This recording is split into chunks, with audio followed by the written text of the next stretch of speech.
capable de sauver, le nom capable de changer de choses. Oh, chantons encore, chantons Jésus. Évoque le nom de Jésus. Oh,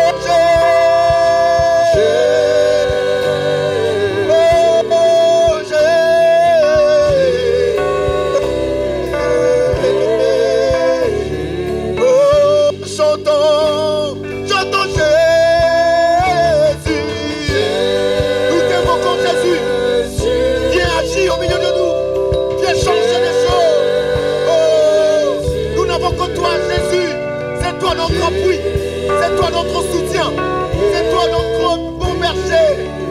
Oh, chantons Jésus. Oh, le nom de Jésus, le nom de Jésus. Oh, Jésus.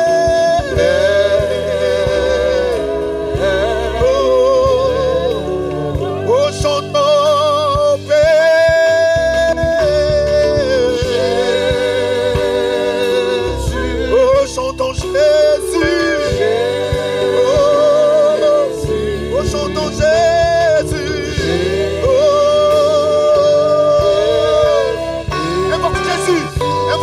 Jésus, élève ta voix là où tu es.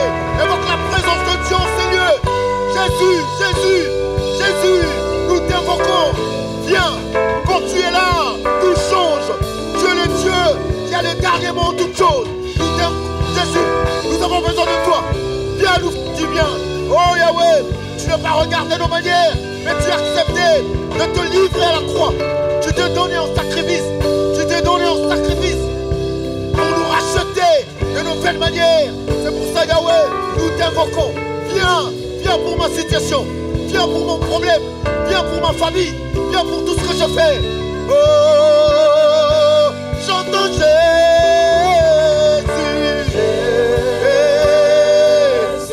Invoquons le nom de Jésus. Invoquons le nom de Jésus. Invoquons le nom de Jésus. Invoquons le nom.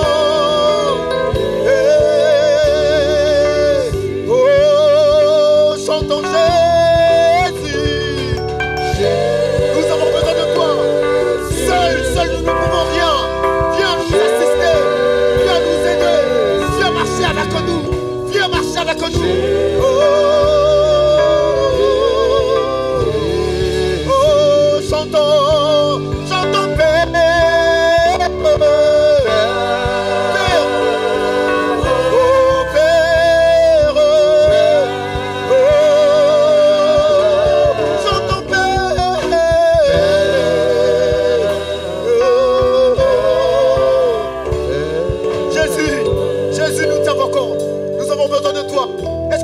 Qui peut se lever, adorer le Seigneur. Invoque Jésus pour ta situation.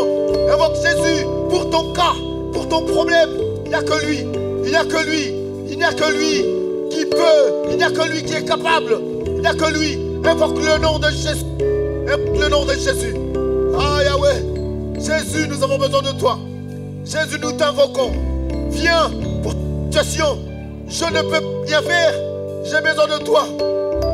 Seule ta présence me suffit. Seule ta présence me suffit. Je te désire, Jésus. Alléluia. Alléluia. Sois élevé, Seigneur. Sois élevé, Jésus. Ouvre ta bouche, parle, parle. Demande l'assistance de Jésus. Demande la présence de Jésus. Demande-lui. Seul tu as échoué. Seul tu n'as pas pu arriver. Je te prie. Associe Jésus dans ton problème. Associe Jésus dans ton problème. Car il n'y a que lui seul qui est capable. Alléluia. Oh, Jésus, nous avons besoin de toi. Nous avons besoin de toi. Hosanna. Hosanna à l'agneau de Dieu. Hosanna. Hosanna. Est-ce que tu peux encore élever ta voix? Élève ta voix. Commence à demander l'assistance de Jésus. Commence à demander la présence de Jésus. Commence à dire Jésus, seul j'ai marché, seul j'ai cherché, mais je n'ai pas réussi. Mais je veux que tu sois avec moi. Marche avec moi. Conduis-moi, parce qu'il n'y a que toi. Tu conduis dans le vert pâturage. Tu as le premier et le dernier mot en toutes choses. Sois élevé, Jésus. Sois élevé. Nous te glorifions, le véritable Dieu. Le Dieu devant qui nous sommes venus nous approcher. Tu as dit dans ta parole, approchez-vous donc avec assurance. Car le Dieu devant qui nous sommes venus, il est un véritable Dieu. Il n'est pas comme le Dieu des Baals. Ils ont invoqué le Dieu des Baals, mais il n'a pas répondu. Il a des yeux, mais il ne sait pas voir. Il a la bouche, mais il ne sait pas parler. Il a les oreilles, mais il n'entend pas. Mais notre Dieu, c'est lui qui a créé la bouche et il parle. C'est lui qui sait voir tout. C'est lui qui sait entendre tout. Nous espérons ces dieux-là, les véritables dieux. Alléluia. Reste concentré. Reste concentré. Reste concentré, nous voulons encore chanter. Laisse les paroles d'adoration monter en toi.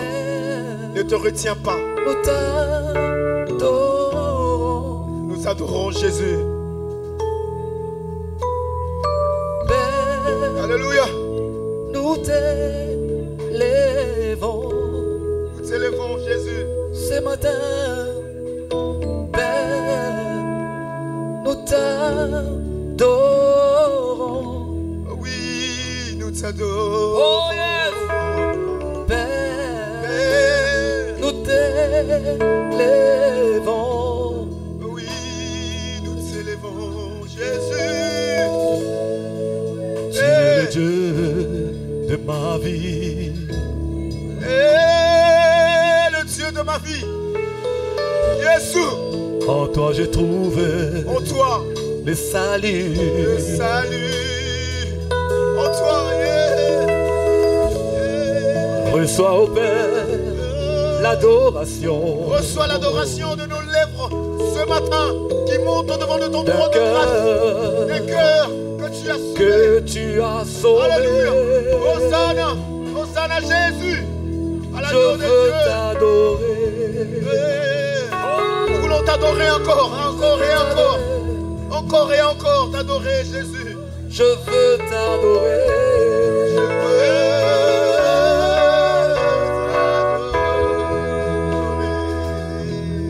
Je veux t'adorer. Alléluia.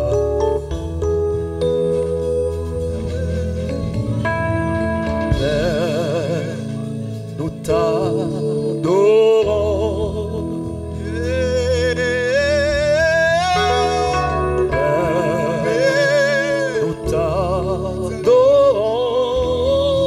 Nous t'adorons, le véritable Dieu. Assis sur son trône, son trône de gloire. Et tout le peuple adore le véritable Dieu. Le célébrer, l'acclamer, le louer, parce qu'il est le véritable Dieu. Nous t'adorons. Nous t'adorons. Nous t'adorons. Père, nous t'adorons. Nous t'adorons. Père, nous t'élèvons. Père, nous t'élèvons. Nous t'élèvons. Tu es le roi. Père, nous t'élèvons. Père, nous t'élèvons.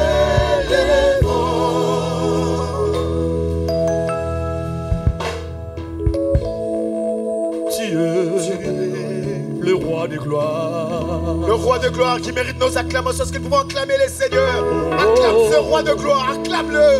Acclame-le. Le Seigneur des seigneurs. Il n'y a pas un qui est comparable à ces dieux. L'unique, le véritable, le puissant, le Dieu au-dessus de tout. D'être acclamé. Digne d'être acclamé. Nous t'acclamons Jésus. Alléluia. Et tu es digne d'être acclamé. Nous t'acclamons. Nous t'acclamons. Oh Père, nous t'acclamons.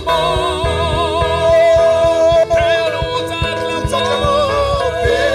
Alléluia. Nous t'acclamons. Père, nous t'acclamons.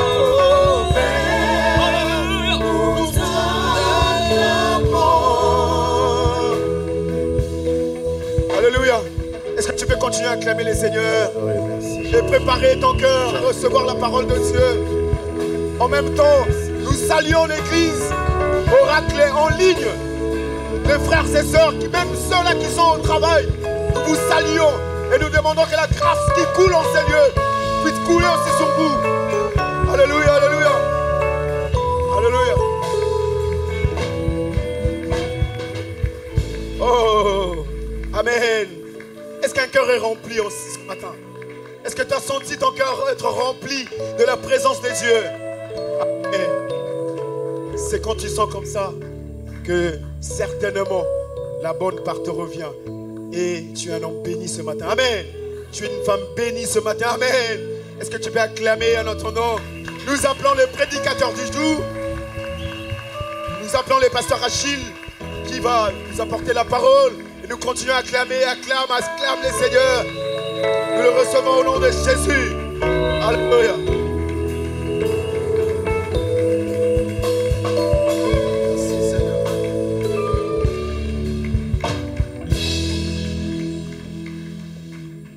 Est-ce qu'on peut prier pour préparer nos cœurs à recevoir la parole qui vient du Seigneur? Ouvre ton cœur, dis Seigneur, je suis là, parle-moi, parle à ma vie. Je veux que cette parole change quelque chose dans ma vie. Ouvre la bouche et prie au nom de Jésus-Christ.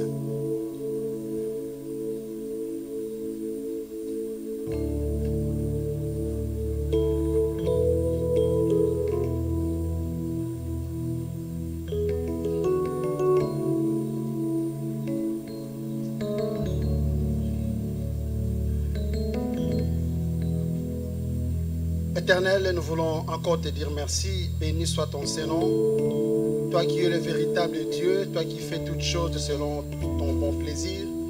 Il t'a plu encore, Seigneur, ce matin de nous réunir au travers, Seigneur, ton trône de grâce pour que nous puissions bénéficier de ce qui vient de toi, Seigneur. Je ne serai qu'un simple instrument, la personne, Seigneur, par laquelle tu as choisi, Seigneur, ce matin pour parler à ton peuple. Yahweh, que mon intelligence s'efface, mets des mots justes, Seigneur, dans ma bouche et que tout ce qui sortira de ma bouche, Seigneur, soit accompagné de l'Esprit pour apporter la vie parmi tes enfants.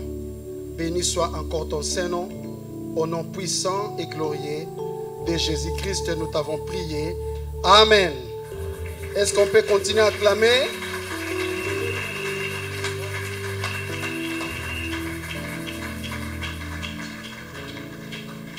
Amen.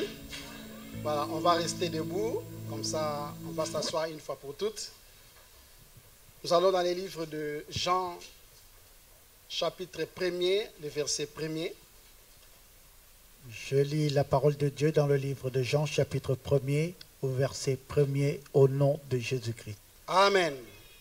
Au commencement était la parole, et la parole était avec Dieu, et la parole était Dieu. Parole du Seigneur. Amen. Que Dieu bénisse sa parole. On peut reprendre nos places. Gloire à Dieu. Nous sommes reconnaissants à ce Dieu qui continue à nous prêter ce souffle de vie, qui nous donne la santé. Nous bénissons une fois de plus son Saint-Nom. Et nous manifesterons toujours notre reconnaissance à notre papa de la maison, qui chaque instant dispose une fois de plus sa dignité à partager avec nous, ses enfants. Nous cesserons d'être reconnaissants envers cet homme. J'ai béni encore l'Assemblée de Dieu ce matin. Comme on le dit toujours, le premier culte, c'est un culte de violents. Amen. Que le Seigneur vous bénisse. La Bible dit dans le livre des Psaumes, chapitre 22, le verset 1er, « Je suis dans la joie quand on me dit, allons dans la maison du Seigneur. » Gloire à Dieu. Voilà, soyez dans la joie parce que vous êtes dans la présence de Dieu. Amen. Amen. Et la Bible dit qu'il est doux et agréable de frères et sœurs de demeurer ensemble. C'est là où Dieu envoie sa bénédiction. C'est-à-dire quand nous sommes réunis comme ça, il y a une bénédiction de Dieu qui descend. Amen. Gloire au Seigneur. Je bénis aussi Papa Honoré qui nous a conduits à un très bon culte francophone. Nous bénissons le Seigneur pour sa vie. Merci encore pour Papa René pour le travail qu'il est tenté de faire avec notre groupe d'adoration. Aujourd'hui, on a senti qu'on était vraiment connectés. Amen. J'ai béni aussi l'équipe d'intercession qui a passé de très bons moments dans le Seigneur. Gloire à Dieu pour l'intercession, pour les retraites, pour les 21 jours de jeûne et prière. Et ce matin, nous voyons les fruits. Amen. Et on m'a montré la vidéo de cette petite chorale de l'intercession. Comme les mardis, les chantres ne sont pas là, venez les mardis, nous allons glorifier le Seigneur ensemble et envoyer le feu. Amen. Gloire à Dieu. J'ai béni aussi le Seigneur à ce jour particulier, parce que chaque 5 juin, nous célébrons avec ma tendre épouse, cette année, nos 13 ans de mariage. Gloire à Dieu. J'ai béni le Seigneur pour cette femme qui partage ma vie. Ça fait jour après jour 15 ans qu'elle est dans ma vie et 13 ans que nous sommes mariés. À la fin du culte ou pendant l'offrande, nous demanderons une prière de la part de Papa Siméon pour bénir notre couple. Amen. Amen. Est-ce que vous êtes dans la joie ce matin? Gloire à Dieu. Nous continuons notre thème, l'appel divin. Je vous avais dit que l'appel divin était un grand thème où nous soutirons quelques sous-thèmes qui vont nous aider à bien comprendre, n'est-ce pas, cette thématique de l'appel divin. Et les sous-thèmes que le Seigneur a mis dans mon cœur pour partager avec vous ce matin, c'est les 3 éléments de la spiritualité. Amen. Les 3 éléments de la spiritualité. Nous avons dit qu'il était nécessaire d'être spirituel. Parce que pour bénéficier quelque chose de la part de Dieu, nous devons être spirituels. Alléluia. Nous avons dit qu'être spirituel était très bien parce que non seulement nous allons bénéficier des choses terrestres, mais nous allons aussi bénéficier le royaume de Dieu. Alléluia. Nous allons aussi bénéficier l'éternité avec notre Seigneur. Les 3 éléments qui constituent la spiritualité, je vais les comparer avec les 3 éléments qui sont indispensables pour la vie humaine. Amen. Nous avons dit que l'homme avait combien de parties? L'homme avait 3 parties. Amen. L'homme avait corps, l'homme avait l'esprit et l'homme avait l'âme. Amen. Et je vais comparer pour que vous puissiez comprendre. De la même façon que l'esprit a besoin d'être nourri, de la même façon que le corps aussi a besoin d'être nourri. Amen. Vous allez comprendre qu'il y a 3 choses indispensables dans la vie humaine. Amen. Notre corps humain a besoin de 3 choses. Si ces 3 choses ne sont pas là, l'homme meurt. Amen. La première des choses, l'homme a besoin de l'oxygène. L'air, l'oxygène. Si le corps n'a plus d'oxygène, l'homme meurt. Amen.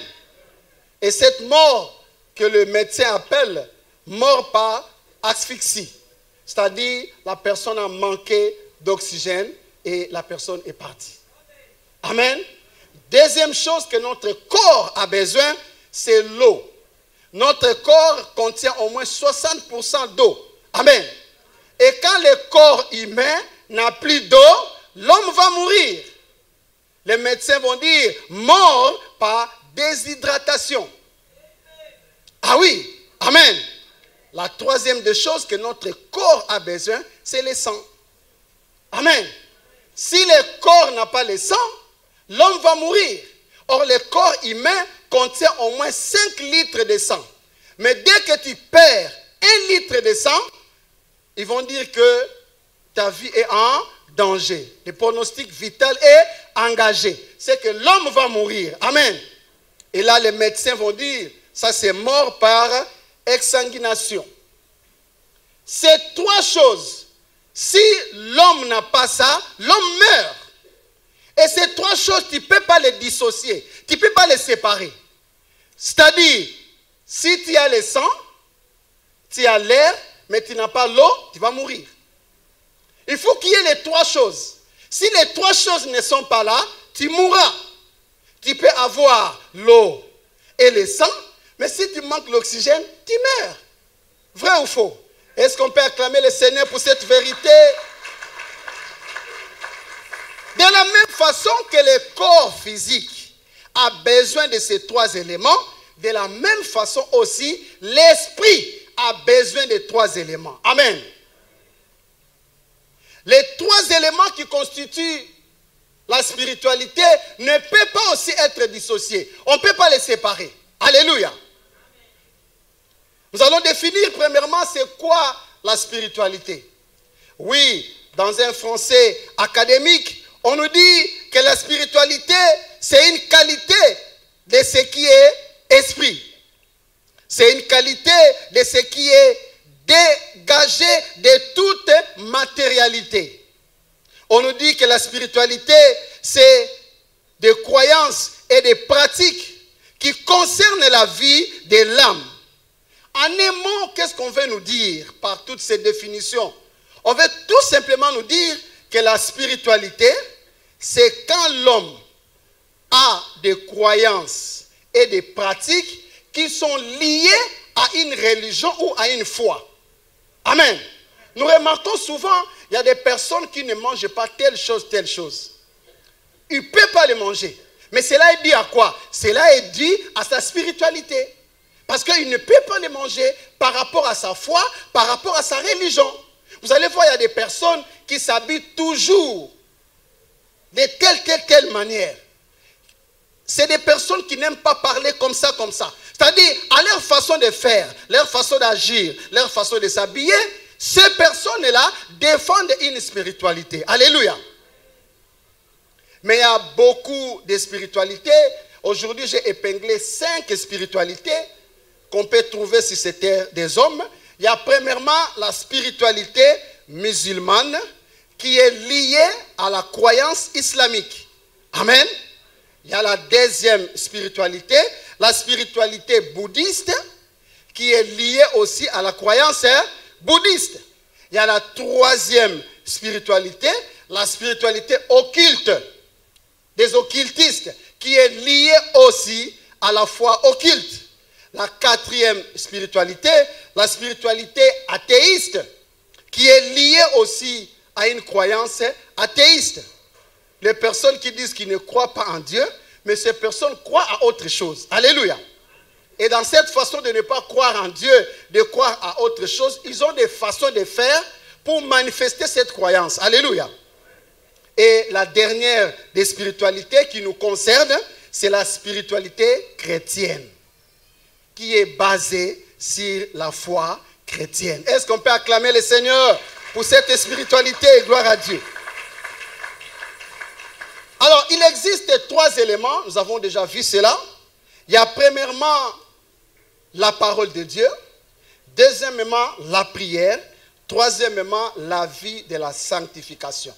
Nous l'avons appelé PPS, parole, prière, sainteté ou sanctification. Amen. Le PPS, ce n'est pas un parti politique, ce n'est pas l'IDPS, alléluia. Mais le PPS, c'est un parti politique de Dieu, s'il faut le dire ainsi. Amen. Toute personne qui appartient au PPS va voir le royaume. Toute personne qui appartient au PPS verra les choses sur terre se manifester favorablement pour lui. Amen. Le PPS, ce n'est pas pour gagner les choses terrestres. Le PPS, c'est pour gagner le ciel. Amen. Est-ce qu'on peut acclamer le Seigneur pour cette vérité? C'est vrai, il serait impossible aujourd'hui de développer sur ces 3 éléments, mais nous allons commencer premièrement par le premier élément qui est la parole de Dieu. Amen. Tout chrétien né de nouveau de l'Esprit de Dieu, c'est quelqu'un dont l'esprit est régénéré. Quand ton esprit est régénéré, ton esprit a besoin de manger. Amen. La première nourriture que ton esprit mange, c'est la parole de Dieu. Amen. La parole de Dieu est là pour nous guider. La parole de Dieu est là pour nous mettre dans le bon chemin. La parole de Dieu est la première nourriture de notre esprit. Amen. Mais c'est quoi la parole de Dieu? De la même façon, Si quelqu'un achète une nouvelle voiture, Papa Codis, cette personne aura besoin de mettre du carburant, vrai ou faux? Est-ce qu'une nouvelle voiture n'a pas besoin de carburant? A besoin de carburant. Pour ceux qui conduisent, tu vas non seulement mettre du carburant, mais tu mettras aussi l'huile. Tu vas non seulement mettre l'huile, tu mettras aussi de l'eau. Amen. C'est-à-dire une voiture roule avec l'essence, l'huile et l'eau. S'il n'y a pas ces trois choses, ben, le radiateur va être bousillé. Vrai ou faux? Ce n'est pas parce que tu es né de nouveau que tu n'as pas besoin de la parole. Amen. Ce n'est pas parce que ta voiture est neuve, hein, avec châssis, tout ça, tu dis non, je n'ai pas besoin de carburant. Non, tu devais mettre du carburant, mettre l'huile et mettre de l'eau. Alléluia. Alors c'est quoi la parole de Dieu? Nous allons donner trois identités à la parole de Dieu. Alléluia. Nous allons dans les livres de Jean chapitre 1er, où nous allons lire tout à l'heure, si on peut nous remettre cela. Jean chapitre 1er, le verset 1er, la Bible dit ceci. Au commencement était la parole. Et la parole était avec Dieu. Et la parole était Dieu. Première identité de la parole c'est Dieu. Amen. La parole, c'est Dieu. Quand je suis en train de vous enseigner, quand je vous parle, quand je vous prêche, cela signifie que je suis en train de vous donner Dieu. Je suis en train de vous présenter Dieu. Amen. La première identité de la parole de Dieu, c'est Dieu lui-même. Amen. La deuxième identité, on va dans Jean chapitre 4, le verset 24. Jean chapitre 4, le verset 24, Papa Elvis. Je lis au nom de Jésus-Christ. Dieu est esprit et il faut que ceux qui l'adorent, l'adorent en esprit et en vérité. Gloire à Dieu. Dieu est esprit. On avait vu que la première identité de la parole, c'est Dieu lui-même. La deuxième identité, on nous dit que c'est Dieu qui est la parole, ce Dieu-là est esprit. Cela signifie que la parole aussi est esprit. Alléluia. Deuxième identité de la parole est esprit. Mais quelqu'un va me dire, tout ce qui est esprit, on ne peut pas les toucher. Moi j'ai ma Bible, je touche ma Bible. Quand tu touches la Bible, ce n'est plus l'esprit. Alléluia. Je vais vous faire comprendre comment la parole ici est esprit. Amen. Quand Jésus-Christ, au Matthieu 4,4, est tenté par le diable, la Bible dit que Jésus-Christ va dire, l'homme ne vivra pas du pain seulement, mais de toute parole qui sortira de la bouche de Dieu. Amen. Est-ce que Jésus-Christ voulait dire que l'homme va manger la Bible? Non. Quand il dit l'homme ne vivra pas seulement du pain, c'est-à-dire le premier homme qu'il est tenté de parler, c'est l'homme corps physique. Amen. Maintenant, il parle du deuxième homme qui est l'homme spirituel, mais il dit l'homme vivra aussi de la parole qui sort de la bouche de Dieu. Donc l'homme esprit mange la parole de Dieu qui est esprit. L'homme corps mange le pain qui est physique. L'homme esprit mange la parole qui est esprit. L'esprit ne peut pas manger quelque chose de physique. Ça ne se fait pas. Alléluia. Quelque chose de physique ne peut pas aussi manger quelque chose de spirituel. Alléluia. Nous mangeons le pain parce que nous sommes vivants, nous avons le corps. Amen. Mais le jour où on n'aura plus ce corps, on ne pourra plus manger du pain. Alléluia. Est-ce que quelqu'un me comprend? Alors pour comprendre comment la parole de Dieu est esprit, nous allons voir ceci. Déjà quand Jésus-Christ dit au diable que l'homme ne vivra pas du pain seulement, mais de toute parole qui sortira de la bouche de Dieu, chaque fois dans la Bible qu'on parle de la parole de Dieu, il y a des mots qui définissent la parole de Dieu. Il y a premièrement les mots qu'on appelle logos. Vous avez entendu parler de cela. Et il y a le deuxième mot qu'on appelle rhéma. Amen. Logos, c'est ces bouts de papier ici là. C'est ça qu'on appelle logos. Je me souviens, beaucoup de personnes, nos vieilles mamans au pays, prenaient la Bible, dormaient avec pour que le diable ne les attaque pas. C'est comme si quelqu'un prenait un dictionnaire et dort avec. C'est pareil. Ce livre n'a pas l'esprit. Est-ce que quelqu'un me comprend? Ce livre, c'est logos. Mais la deuxième partie, qui est le rhéma, ça signifie une parole qui est accompagnée par l'esprit. Quand la parole est accompagnée par l'esprit, c'est à ce moment que cette parole a la vie. C'est à ce moment que cette parole peut faire quelque chose dans la vie d'une personne. Le logos tout simplement ne fera rien. Mais c'est l'esprit qui sortira de cette parole qui fera quelque chose. Amen. Est-ce qu'on peut acclamer le Seigneur pour cette vérité?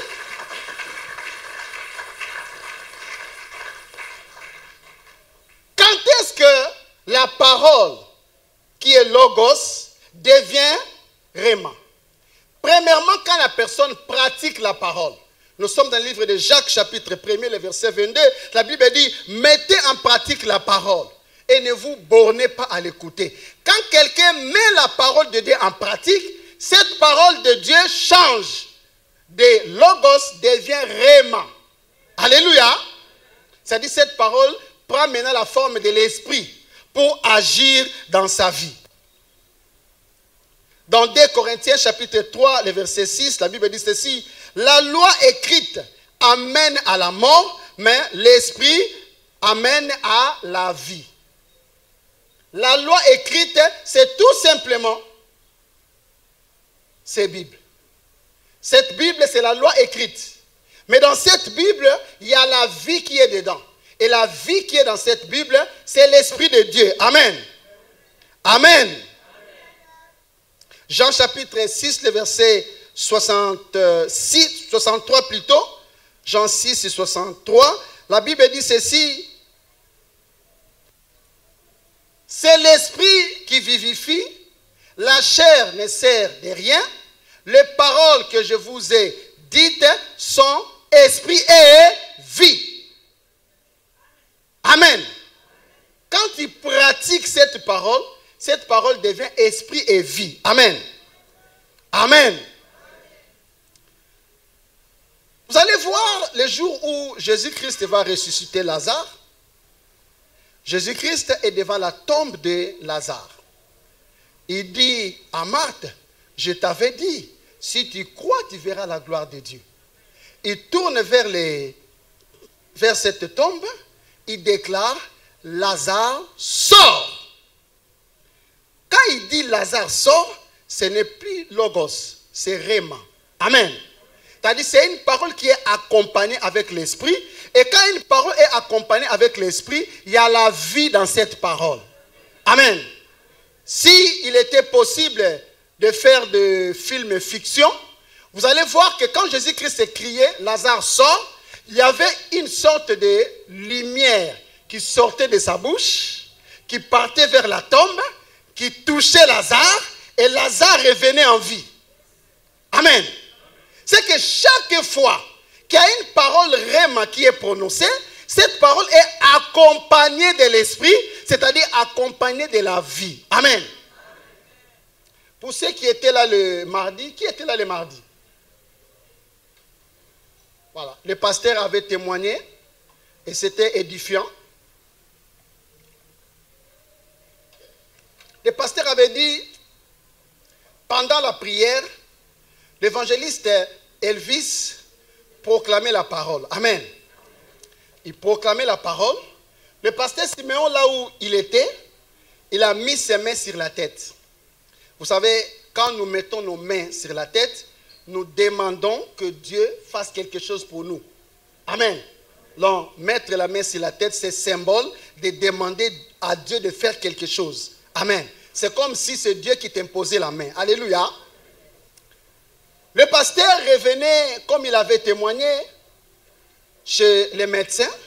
Les médecins lui avaient, n'est-ce pas, diagnostiqué une maladie quelconque.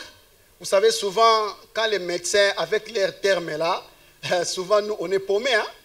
On va dire, bon monsieur, tu sais, tu fais une sorte de tachycardie,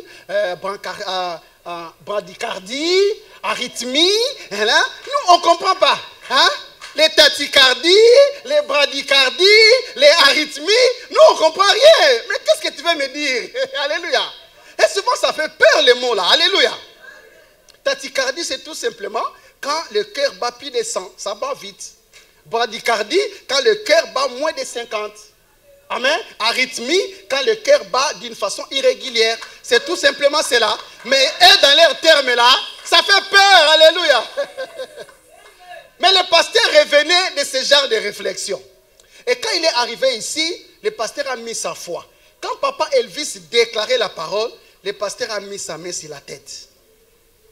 Il y a quelque chose en lui, au niveau de son cœur. Il a senti quelque chose sortir. Poup. Il a compris que Dieu l'a visité. Alléluia.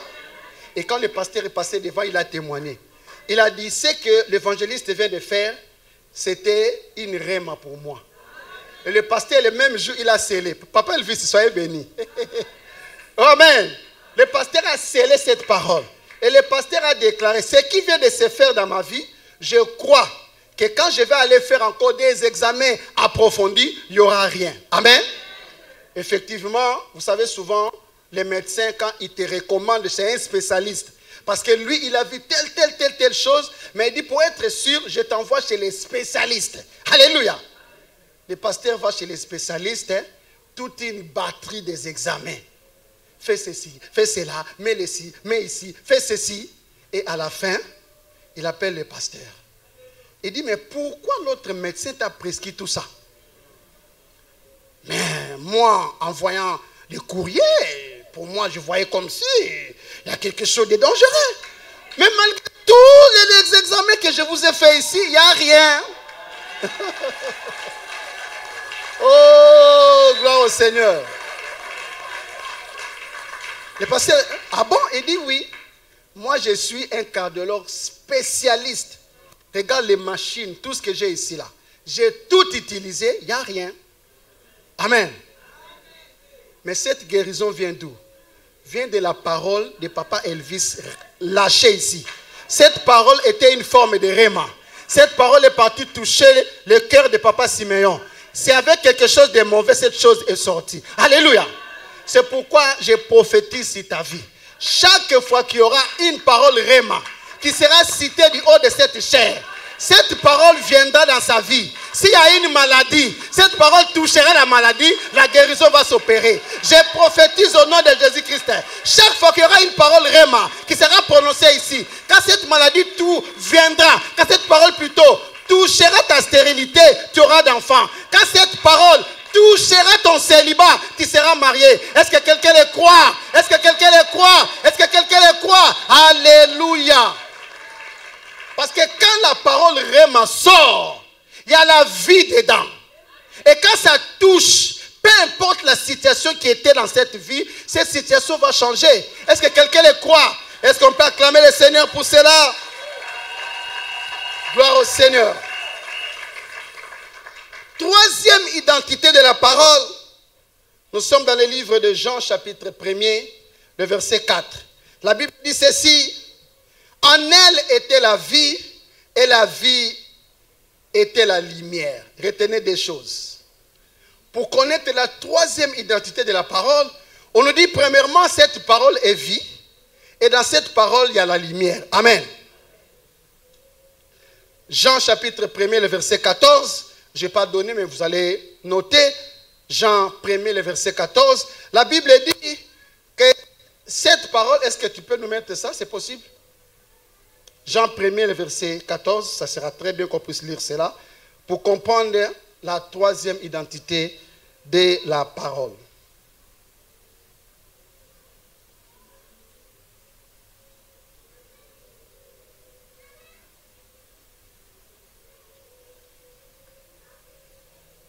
Jean 1er, le verset 14.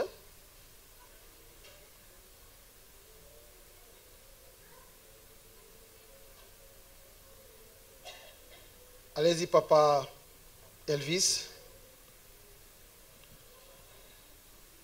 La troisième identité, on nous dit déjà que la parole est vie. On nous dit que la parole est lumière. Allez, papa. Je lis au nom de Jésus-Christ. Amen. Et la parole a été faite chair. Wow. Et elle a habité parmi nous, pleine de grâce et de vérité, et nous avons contemplé sa gloire, une gloire comme la gloire du Fils unique venu du Père. Amen. Quelqu'un a compris qui est la troisième identité de la parole? La Bible dit, Et la parole a été faite chair. Ça dit cette parole qui est Dieu, cette parole qui est esprit, cette parole est devenue chair. Amen. C'est-à-dire cette parole s'est promenée parmi nous. Cette parole a mangé la tchéké. Cette parole a mangé le colombo. Alléluia. Alléluia. Cette parole a bu de l'eau. Amen. Il a mangé du pain, il a bu de l'eau. Amen. Et la Bible dit, elle était faite en chair et elle a habité parmi nous, pleine de grâce et de vérité. Et nous l'avons contemplé. C'est-à-dire les gens l'ont vu. Amen. Nous avons contemplé sa gloire, une gloire comme la gloire du Fils unique venu du Père. On parle de qui là-bas? On parle de Jésus-Christ. Amen. Dans Jean 14, le verset 6, Jésus-Christ dit, je suis le chemin, la vérité et la vie. La troisième personne ou la troisième identité de la parole, c'est Jésus-Christ. Alléluia. C'est-à-dire, chaque fois qu'on vous prêche ici,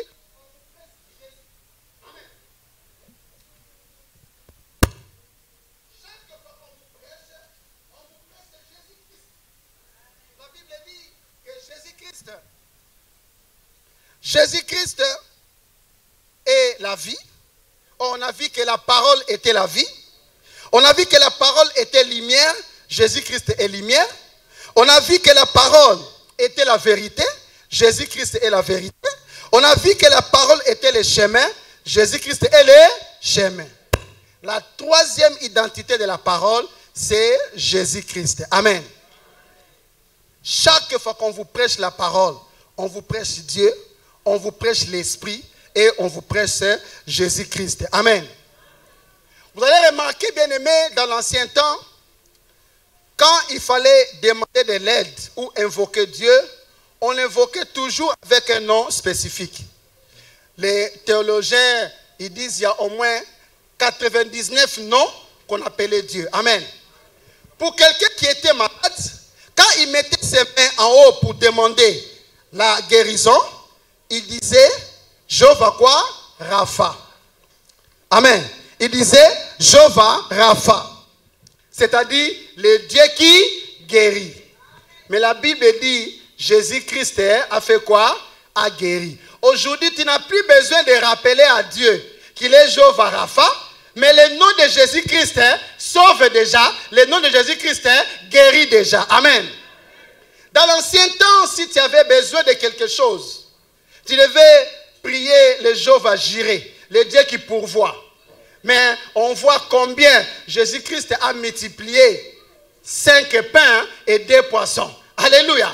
Donc Jésus-Christ aujourd'hui est aussi le pourvoyeur. Alléluia. Jésus-Christ aujourd'hui, si tu veux un miracle dans ta vie, dans l'ancien temps, ils mettaient leurs mains pour dire El Shaddai. El Shaddai, le Dieu Tout-Puissant. Mais on voit combien Jésus-Christ a ressuscité Lazare qui était mort depuis 4 jours. Cela veut dire tous les 99 noms de Dieu sont maintenant inclus dans un seul nom, Jésus-Christ. Oh! Est-ce que quelqu'un m'a compris? Aujourd'hui, oui, tu peux rappeler à Dieu qu'il est Jéhovah Rapha, Jéhovah Nissi, Jéhovah Tchikeno, tout ce que tu veux. Ce n'est pas mauvais. Mais tous ces noms représentent la personne de Jésus-Christ. C'est pourquoi la Bible dit, il a envoyé sa parole. La parole, c'est qui? C'est Jésus-Christ. Il a envoyé sa parole et sa parole l'a guéri. Amen. La troisième identité, c'est la personne de Jésus-Christ. Est-ce qu'on peut acclamer le Seigneur? Alors, comment vivre la parole de Dieu? Nous avons vu qu'il était très important de vivre la parole de Dieu. Mais comment nous devons vivre la parole de Dieu? Nous sommes dans le livre de Josué, chapitre 1er, le verset 8, Papa Elvis. Que ce livre de la loi ne s'éloigne au point de ta bouche. Médite-le jours et nuits pour agir fidèlement selon tout ce qui est écrit. Car c'est alors que tu auras du succès dans tes entreprises. C'est alors que tu réussiras. Parole du Seigneur. Josué, c'est celui qui va prendre la place de Moïse. Amen. Si vous commencez à partir du verset 1er, vous voyez que Dieu dit à Josué, Moïse va rester, c'est toi qui vas prendre la relève. Dieu garantit Josué. Il dit, Josué, tout ce que je fais avec Moïse, je le ferai avec toi. Amen.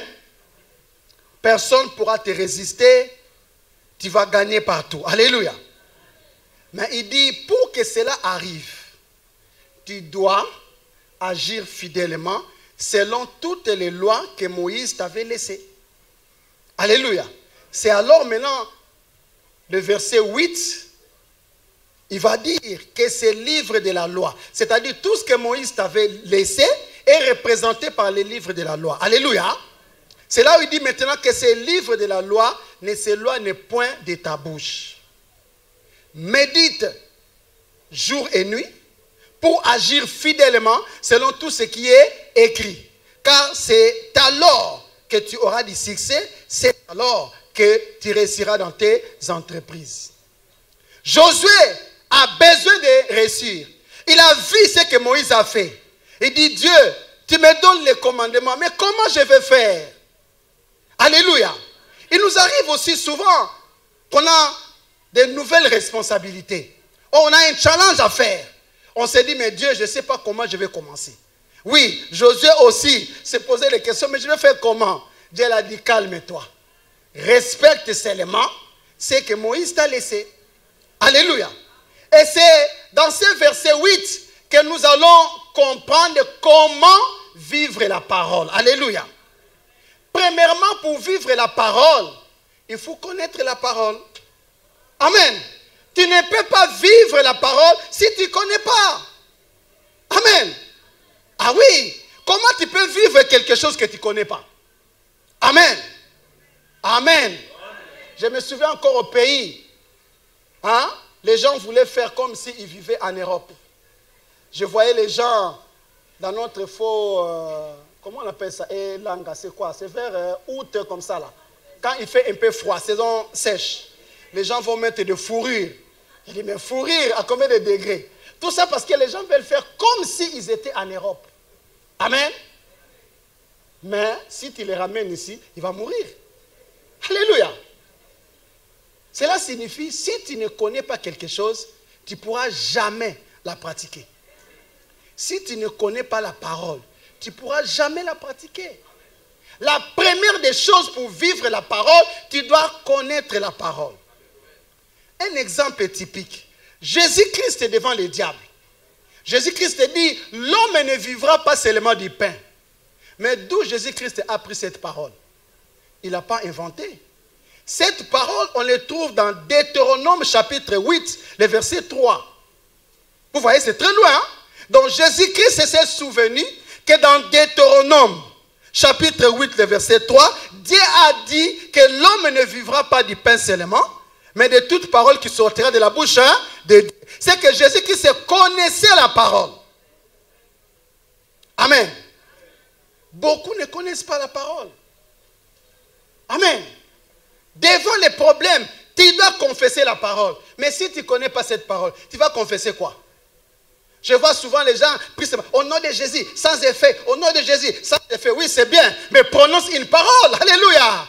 Prononce une parole. Amen. Il faut connaître la parole, bien-aimé. Je vais insister. L'importance ici, ce n'est pas de connaître les versets par cœur. Il y a beaucoup de personnes qui ont des mémoires d'éléphants. Gloire à Dieu.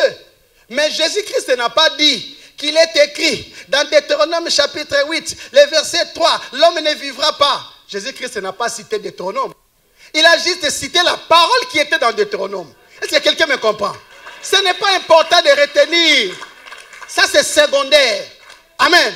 Mais le plus important, c'est de connaître cette parole. Amen.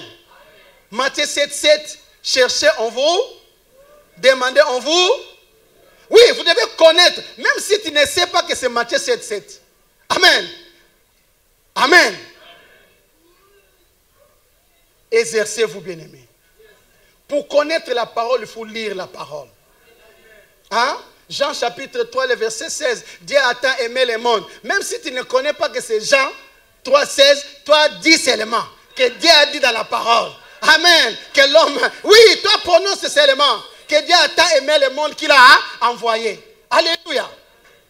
Beaucoup aussi citent ces versets de Psaume 91, le verset 7, où on dit 1000 tombera à ta gauche et 10 000 à ta droite et tu ne seras jamais à terre. C'est une vérité. Même si tu ne connais pas la référence, mais tu dois comprendre cette parole. Alléluia.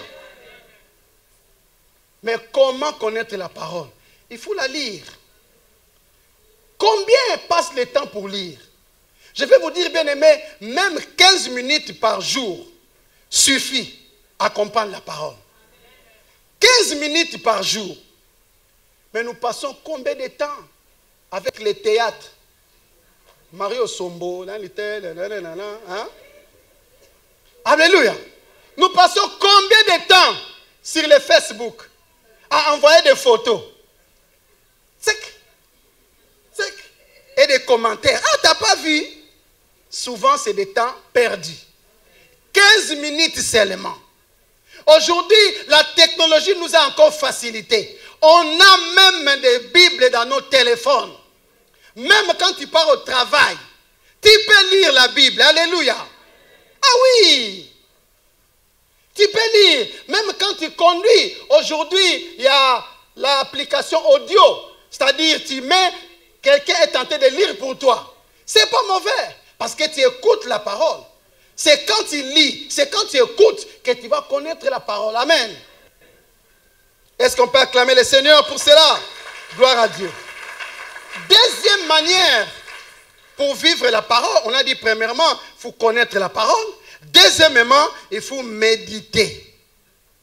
Amen. Lire et méditer, c'est différent. Amen. La lecture te donne la connaissance.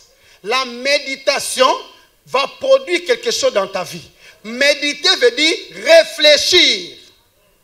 Amen. Quand tu lis la Bible, réfléchis sur ce que tu es tenté de lire. C'est ça la méditation. Amen. En méditant, tu vas te poser des questions. Aujourd'hui, je te propose 3 questions.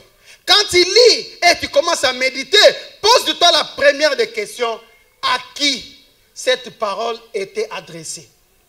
Parce que Dieu, dans la Bible, parlait au peuple d'Israël. Dieu, dans la Bible, parlait à l'Église. Dieu, dans la Bible, parlait à des personnes. Alléluia. Identifie ce que tu es tenté de lire. Dieu parle à qui? Deuxième question que tu dois te poser. À quoi cette parole me concerne moi? Alléluia. Josué chapitre 1er, le verset 8. Oui, Dieu parle à Josué. Mais ça me concerne à quoi? Commence à réfléchir. Alléluia. C'est en réfléchissant, c'est là où l'Esprit de Dieu entre en action. Alléluia. On a dit que la parole était esprit. Et toi aussi, tu es esprit. Les deux esprits vont se connecter. C'est là où tu vas voir que Dieu va commencer à te parler. Quand tu vas méditer, Dieu va te parler. Alléluia. La troisième question, quelle leçon on peut tirer de ce que je viens de lire? Amen. Posez-vous toujours des questions quand vous êtes tenté de méditer la parole. Troisième manière pour vivre la parole, c'est de croire à cette parole. Bien-aimé, si tu ne crois pas, dans Jean chapitre 11, le verset 40, Jésus dit à Marthe, n'est-ce pas dit que si tu crois, tu verras la gloire de Dieu? Tu ne peux voir la gloire de Dieu dans la parole que si tu crois réellement à ce que tu lis. Combien croient réellement à ceux qui sont tentés de lire? Amen. L'histoire de Lazare. Est-ce que tu crois vraiment qu'il a fait 3 jours et qu'il est ressuscité 4 jours plus tôt? Est-ce que tu le crois? Amen. Pour vivre la parole, nous devons croire à cette parole. Si tu ne crois pas à cette parole, rien ne pourra se faire dans ta vie. Amen. 1 Thessaloniciens chapitre 2, le verset 13, La Bible dit que la parole agit efficacement en vous qui croyez. Donc la parole ne peut pas agir si une personne qui ne croit pas. Ça n'agira jamais. Même si on appelle les grands bishops, on fait la réunion, c'est-à-dire avec tous les pasteurs du pain du soir, ils prient pour toi. Si tu ne crois pas, rien ne va se passer. Tu dois croire à la parole. Alléluia. Quatrième manière pour vivre la parole, c'est de pratiquer la parole. Tu ne pratiques pas la parole, tu ne verras jamais la main de Dieu. Jacques chapitre 1er, le verset 22, la Bible nous dit, mettez en pratique la parole et ne vous bornez pas à l'écouter, en vous trompant vous-même par des faux raisonnements. Tu prends la Bible et tu mets sur ta tête pour que ça te protège. Faux raisonnement. Pratique seulement la parole. Alléluia. Tu pratiques la parole, l'ennemi fuira loin de toi. Amen. Alléluia. En pratiquant la parole nous sanctifie. Alléluia. Vous savez, beaucoup de personnes croient que nous sommes sanctifiés par le sang. Amen. Nous voyons souvent des modérateurs, quand ils modèrent, nous allons invoquer le sang pour que le sang nous sanctifie. Le sang ne sanctifie personne. Alléluia. 1 Timothée chapitre 4, le verset 5. Papa Elvis, le sang ne sanctifie pas. Parce que tout est sanctifié par la parole de Dieu et par la prière. Qu'est-ce qui sanctifie? La parole de Dieu et la prière. C'est la parole de Dieu et la prière qui sanctifie. Alléluia. Le sang de Jésus-Christ nous a tout simplement rachetés. C'était un prix à payer. Alléluia. C'est-à-dire le sang qui était versé, c'était le prix à payer. Une fois que le prix payé, c'est fini. Nous sommes rachetés. Maintenant, pour vivre cette vie de racheté, nous devons commencer à pratiquer la parole et à prier pour que nous puissions devenir sanctifiés. Alléluia. Si quelqu'un est colérique, est-ce que le sang de Jésus-Christ va enlever sa colère? Non. C'est quand on lui prêche la parole. On nous prêche la parole. La parole est en train d'entrer dans son intelligence. Tu vois, la personne elle-même commence à changer. La colère commence à diminuer par la prière, par la parole. Et un jour, la personne devient douce. Amen. Et cette personne qui devient très douce à cause de la parole. Tout simplement pourquoi? Parce que les fruits de l'esprit de Galates 5, 22 commencent à se manifester dans sa vie. Il y a la douceur et la tempérance qui gagnent sa vie. Mais ce n'est pas le sang qui a fait ça. C'est la parole de Dieu qui a fait cela. Alléluia. Jean 17, 17, pour ceux qui écrivent. La Bible dit, sanctifie-le par ta parole. Sanctifie-le par ta parole. C'est la parole qui sanctifie. Alléluia. Vous allez voir, celui qui pratique la parole sera toujours un homme sanctifié. Alléluia. Est-ce qu'on peut acclamer le Seigneur pour cette vérité? Celui qui ne pratique pas la parole. Jacques chapitre 1er, le verset 23 à 24. La Bible dit, celui qui ne pratique pas la parole est semblable à quelqu'un qui va se regarder sur un miroir. Après quelques minutes, il oublie ce qu'il avait vu dans le miroir. Amen. Amen. Je vais expliquer ça terre à terre. Imagine que tu regardes sur ton miroir, tu vois que tu as la bave comme ça là. Hein? Cigarette, comme on l'appelait. Bave comme ça là. Parce que quand l'homme dort, les nerfs sont relâchés, donc du coup la salive peut, et l'homme va baver comme ça. C'est-à-dire quand tu regardes, tu vois bien qu'il y a une bave comme ça. Mais quand tu déposes ton miroir, tu oublies que tu as la cravate. Oh, ça va mon ami, ça a été? Oh, mais ça va la famille? Il te regarde comme ça, mais lui là, qu'est-ce qu'il y a? Bave. Pourtant, le matin, tu avais regardé. Mais quand tu as déposé, tu as oublié que tu avais ça. C'est la même façon aujourd'hui. Beaucoup de personnes écoutent la parole. Dès qu'ils sortent ici, ils déposent leur miroir. Car la parole de Dieu est tentée de nous montrer ce que nous sommes réellement. La parole de Dieu montre nos défauts pour que que nous puissions changer. Mais beaucoup refusent de changer. Pourquoi? S'il y a des incrédules aujourd'hui dans nos églises, parce qu'ils ne veulent pas changer. Ils ne veulent pas. Quand il vient, il écoute la parole. Il voit très bien qu'il y a une bave ici, là. Il voit en plus les yeux, là. Il y a les croûtes, là, dans les yeux. Il voit tout ça. Mais quand il dépose, il préfère continuer avec ce qu'il a vu. Amen. Est-ce qu'il y a quelqu'un qui veut pratiquer la parole? Est-ce qu'il y a quelqu'un qui veut pratiquer la parole? On va acclamer le Seigneur.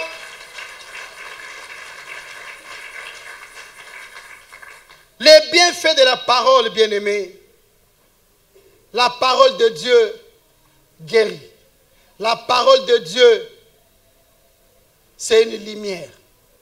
Dans Psaume chapitre 107, le verset 20, la Bible dit la parole guérit. Psaume 107, verset 20. La parole de Dieu est une lumière sur notre chantier. Psaume 119, le verset 105. Psaume 119, 105. La parole de Dieu purifie. 1 Timothée 4, 5. La parole de Dieu purifie. La parole de Dieu produit des miracles. Jean 11, 43. La parole de Dieu produit des miracles. En conclusion, bien-aimés, pour finir sur la parole, il est vrai que la parole que nous écoutons, la parole que nous lisons, la parole que nous pratiquons, cette parole peut apporter la vie. Amen. Cette parole peut apporter la vie. Et chaque fois qu'il y aura une situation, il y a une parole qui sera adressée à cette situation. Dans le livre de Genèse, chapitre 1er, le verset 3, la Bible dit, Dieu dit qu'il y ait la lumière, et la lumière fut. C'est qu'il y avait avant une situation qu'on appelle ténèbres. Et il y a une parole de Dieu qui est sortie, et cette parole, ce n'était pas le logos, c'était le réma. Une parole qui donne vie. Quand cette parole est sortie, les ténèbres étaient dissipées, la lumière a vu le jour. Pour toute situation, bien-aimée, Dieu a prévu une parole. Si c'est pour une situation de maternité, Exode chapitre 23, le verset 26, la Bible dit, il n'y aura dans ton pays ni femme qui avorte, ni femme stérile. Deutéronome 7, 14, il n'y aura chez toi ni homme, parce que la stérilité, ce n'est pas seulement pour les femmes, c'est aussi pour les hommes. Il n'y aura ni femme, ni homme stérile. Si tu es dans une situation de célibat, il y a une parole pour toi. Genèse 2, 18, la Bible dit, Dieu dit qu'il n'était pas bon que l'homme soit seul. À chaque situation, Dieu a une parole pour toi. Alléluia. 1 Timothée chapitre 5, le verset 14, la Bible dit, je veux donc que les jeunes se marient, qu'elles aient des enfants. Ça, c'est la volonté de Dieu. À chaque situation, il y a une parole. Tu es malade, oui, il y a une parole pour toi. Psaume 103, le verset 3. C'est lui qui pardonne toutes nos iniquités et qui guérit toutes nos maladies. Ésaïe 53, le verset 5. La Bible dit, c'est par ces maîtrissures que nous sommes guéris. Il y a toujours une parole pour ta situation. Alléluia. Tu vis une situation de pauvreté. C'est difficile pour toi pour joindre les débouts. Dès qu'on est déjà les 11, tu es dans les découverts. Tu dis, mais Seigneur, qu'est-ce qui se passe? Il y a une parole pour toi. Deutéronome 28, le verset 6. La Bible dit, tu seras béni de ton arrivée et tu seras béni de ton départ. Deutéronome 2, le verset 7. Il dit, bénis le travail de tes mains. Oh, bien-aimé. Psaume 128, le verset 2. Il dit, tu jouis du travail de tes mains. Tu es heureux, tu prospères. Il y a toujours une parole, bien-aimé. Toujours une parole. La seule condition, nous devons vivre cette parole. Premièrement, il faut connaître la parole. Deuxièmement, il faut méditer. Troisièmement, il faut croire. Quatrièmement, il faut pratiquer. Les derniers versets, je vais lire Luc chapitre 5, le verset 5. C'est l'histoire de Simon Pierre.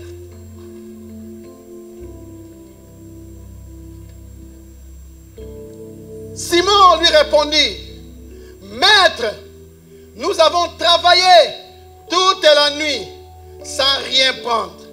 Mais sur ta parole, je jetterai les filets. Bien-aimé, Pierre était un pêcheur professionnel. La Bible dit toute la nuit, Pierre a pêché 0. Amen. Je ne sais pas toi aussi aujourd'hui, tu as péché, mais jusque-là c'est 0. Mais il y a un adverbe qu'on appelle mais. C'est-à-dire, mais vient pour opposer ce qui était avant avec ce qui va arriver. Quand il y a mais change les choses. Alléluia. Quand il y a mais, c'est que ce que tu avais vécu avant ne sera plus la même chose qu'après. Est-ce que quelqu'un me comprend? Pierre, il dit, Seigneur, nous avons péché toute la nuit. On n'a rien eu. Mais, sur ta parole, je vais jeter les filets. Nous sommes à quel mois? Au mois de juin. C'est-à-dire, nous divisons l'année en 2 parties. C'est-à-dire, la première partie qui vient avant mai, c'était du janvier jusqu'au mois de mai. Amen. C'est prophétique ce que je vais te dire aujourd'hui. C'est que depuis janvier jusqu'à mai, tu avais péché, tu n'as rien eu. Maintenant, les mains entrent. Alléluia. Les mains, c'est la personne de Jésus-Christ. Quand lui il vient pour changer les choses. Quand lui il vient pour contredire tout ce qui était avant dans ta vie. Je ne sais pas ce que tu as vécu avant, mais je prophétise au nom de Jésus-Christ. Attends que l'huile qui coule sur la barbe de Papa Siméon, lui qui est Amen, Papa, que le Seigneur te bénisse. Gloire à Dieu. Lui qui est larron et que l'huile qui est sur sa tête, le même huile là qui coule, nous ses enfants, nous sommes la barbe. Je te dis aujourd'hui, de janvier à mai, tu as vécu quelque chose. Maintenant, si tu jettes les filets, quelque chose va changer dans ta vie. Quelque chose va changer. Quelque chose va changer. Oh, bien-aimé, tu crois. Si tu le crois, dis Amen. Si tu le crois, dis Amen. Si tu le crois, dis Amen. Si tu le crois, dis Amen. Si tu le crois, dis Amen. Chaque fois qu'il y a Amen, ça contredit, ça efface tout ce qui était avant. Je prophétise au nom de Jésus-Christ. Dieu va commencer à effacer. Dieu va commencer à effacer tout ce que tu as vécu depuis janvier jusqu'à mai. Dieu va l'effacer. Lui, Jésus-Christ, qui est le main. Comme Jésus-Christ est entré dans ta vie, maintenant, tu vivras autre chose. Je suis en train de voir une femme. Je suis en train de voir une femme. Depuis 4 h du matin, j'étais éveillé. Je dis, Seigneur, pourquoi tu m'as réveillé à 4 h du matin? L'église est à 9 h. Le Seigneur voulait que je prie. Et quand j'ai pris, je vois la vie d'une femme. Oui, où le célibat va prendre fin aujourd'hui. À partir de ce mois, jusqu'en décembre, tu verras la vie d'un homme. Un homme entrera dans ta vie. Et quand cet homme entrera dans ta vie, quelque chose va changer. Je vois une maladie que tu as vécue depuis janvier. Oh, bien-aimé. Depuis janvier, tu fais les hôpitaux, les médecins. Mais, si tu jettes les filets, ça va changer. Les résultats vont changer. Je vois les médecins lire autre chose. Au nom de Jésus-Christ. Alléluia. Je vois la vie d'une personne qui reçoit un courrier de la préfecture. Depuis toujours, on décrivait toujours, nous avons les regrets. Mais dans ce courrier que je vois, il est écrit, nous avons le plaisir. Nous avons le plaisir. Nous avons le plaisir. Est-ce qu'on peut s'élever? Est-ce qu'on peut s'élever pour commencer à jeter le filet? Commencer à jeter le filet. Commencer à jeter le filet. Commence à jeter le filet. Commence à jeter le filet. Qu'est-ce que tu as vécu avant? Jette le filet, bébé. Pendant que les chantres nous entendent ces cantiques, jette le filet. Jette le filet. Avant c'était toi. Maintenant c'est Jésus qui te le dit. Jette le filet. Jette le filet. Obéis à sa parole. Jette le filet. Jette le filet. Jette le filet. Jette le filet. Jette le filet. Jette le filet. Oh car il est glorieux.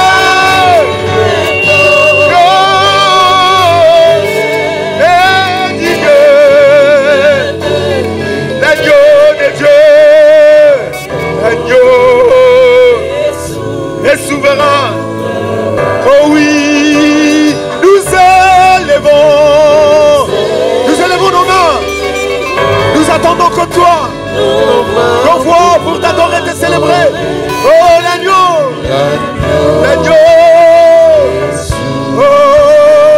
oh car il est glorieux, il est digne. Jésus, digne de régner dans ta vie, l'agneau des dieux. Oh oui, nous élevons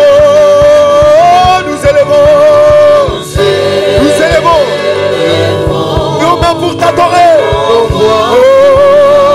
l'agneau des dieux,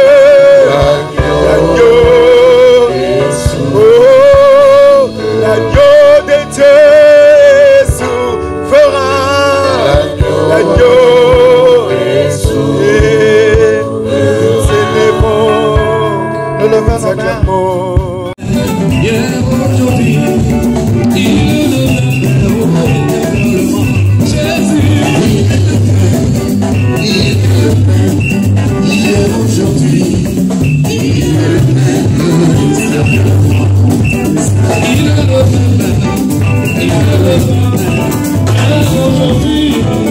nous levons nos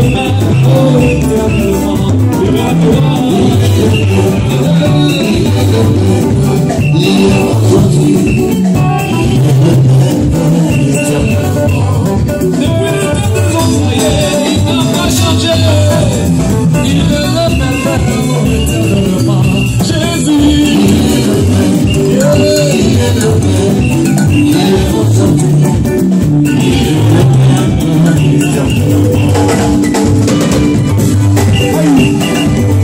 Aujourd'hui,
Seul